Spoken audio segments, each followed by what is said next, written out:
C'est vrai que Age of Ultron, je l'attendais aussi, parce qu'avec l'excitation du premier à la sortie en salle et le fait de l'avoir revu en étant plus déçu,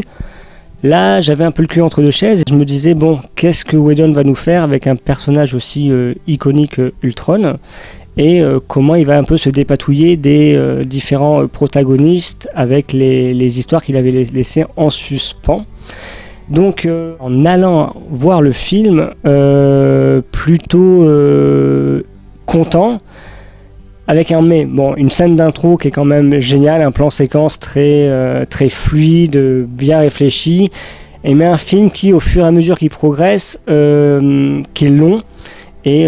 l'histoire en elle-même n'est pas vraiment intéressante, parce que Ultron, joué par James Spader, qui est un très bon acteur, il avait normalement un charisme de fou dans la voix et tout ça, et finalement le personnage d'Ultron n'est pas si badass, si méchant que ça. Donc on ressort du film légèrement déçu, content du spectacle, parce qu'on en a pour son argent. Les personnages secondaires, je pense par exemple à Hawkeye, là, il était un peu plus gratté avec le second opus, son histoire personnelle. Donc là, on retrouve aussi la patte de Whedon, et je m'étais dit en sortant du cinéma, bah oui, il continue un peu dans sa lancée de mettre en avant des personnages pas forcément iconiques ou aimés par le public. Donc parler de la vie de Hawkeye personnelle par rapport à l'équipe, c'était intéressant,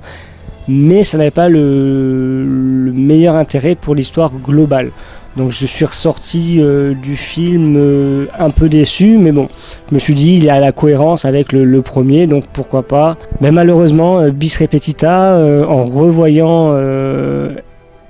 Age of Ultron, je me suis ennuyé, et je vais être franc avec vous, je l'ai pas regardé jusqu'au bout. J'ai commencé à le remater, scène d'intro, tout ce qui se passe avec l'équipe, l'arrivée d'Ultron, il y a aussi l'histoire des rêves un peu, et puis des pensées de chacun qui nous perd un peu,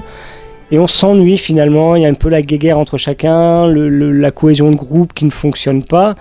Et on regarde rapidement sa montre et on se dit bon, c'est bon, on sait comment ça va finir. Donc voilà, j'ai pas regardé le film en entier, je vais peut-être me le laisser un peu quelques temps pour le revoir, mais bon, faut, je pense, en tant que spectateur, regarder ces deux films en tant que suite, vraiment le premier et le deuxième, et puis après les mettre à part de la mythologie, on va dire, des Avengers, en espérant, et je pense que le coche sera rattrapé amplement avec le Infinity War. Donc Whedon, au final, content qu'il ait fait partie de cet univers-là, mais c'est bien que la main était passée, quoi, parce que je pense qu'il serait peut-être répété en faisant peut-être le troisième, et puis il n'aurait rien apporté de nouveau dans l'univers des Avengers et dans les équipes.